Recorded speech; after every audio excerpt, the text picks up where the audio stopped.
તો દૂધસાગર ડેરીના પૂર્વ ચેરમેન વિપુલ ચૌધરીની મુશ્કેલીમાં વધારો થયો છે। મહેસાણા દૂધસાગર ડેરી બોનસ કૌભાંડમાં કોર્ટમાં ચાર્જ ફ્રેમ કરાઈ છે। બોનસ કૌભાંડમાં અમદાવાદ કોર્ટમાં ચાર્જ ફ્રેમ દાખલ કરાઈ છે। વિપુલ ચૌધરીની સાથે આશાબેન ઠાકોર અને નિશિત બક્ષી સામે ચાર્જ ફ્રેમ દાખલ કરાઈ છે। 14 કરોડના બોનસ મામલે કેસ નોંધાયો હતો। કેસમાં 2300થી પણ વધુ સાક્ષીઓની તપાસ કરવામાં આવી છે। 25,000થી વધુ દસ્તાવેજી પુરાવો કોર્ટ સમક્ષ રજૂ કરવામાં આવ્યા છે।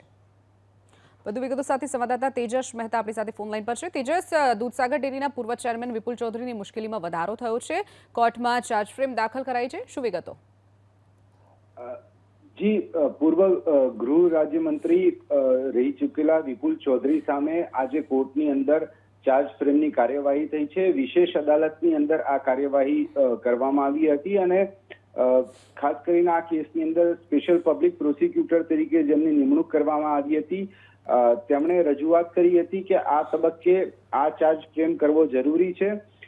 બહુ લાંબા સમયથી આ કેસ પેન્ડિંગ છે। આવા સંજોગોની અંદર વધુ વિલંબ વ્યાજબી નથી, આવી પણ રજૂઆત કરવામાં આવી હતી। મુખ્યત્વે 14 કરોડ રૂપિયાનું જે કૌભાંડ છે તેમાં કર્મચારીઓના ખાતાની અંદર પૈસા જમા કરાવ્યા બાદ તે પૈસા પાછલા બારણેથી લઈ લેવાતા હતા અને દંડ સ્વરૂપે તેની વસૂલાત કરાઈ હોવાની બાબત સામે આવી હતી અને આ મોટું કૌભાંડ 14 કરોડ રૂપિયાનું એક જે સહકારી સંઘ કહેવાય તે પ્રકારની સંસ્થાની અંદર ચાલતું હોવાની વિગતો બહાર આવતા આ સમગ્ર પ્રકરણ બહાર આવ્યું હતું અને આ બાબતે કોર્ટની અંદર કેસ દાખલ થયો હતો।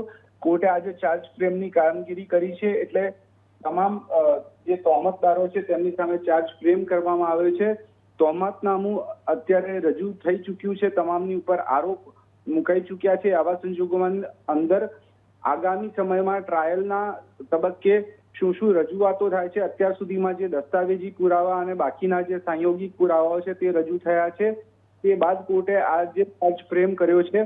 આગામી સમયમાં આ કેસનો શું નિષ્કર્ષ આવે છે મહત્વનું બની રહેશે। ચોક્કસથી તેજસ, માહિતી બદલ આભાર। તો દૂધસાગર ડેરીના પૂર્વ ચેરમેન વિપુલ ચૌધરીની મુશ્કેલીમાં વધારો। મહેસાણા દૂધસાગર ડેરીના બોનસ કૌભાંડે લઈ કોર્ટમાં ચાર્જ ફ્રેમ કાર્યવાહી હાથ ધરાઈ છે।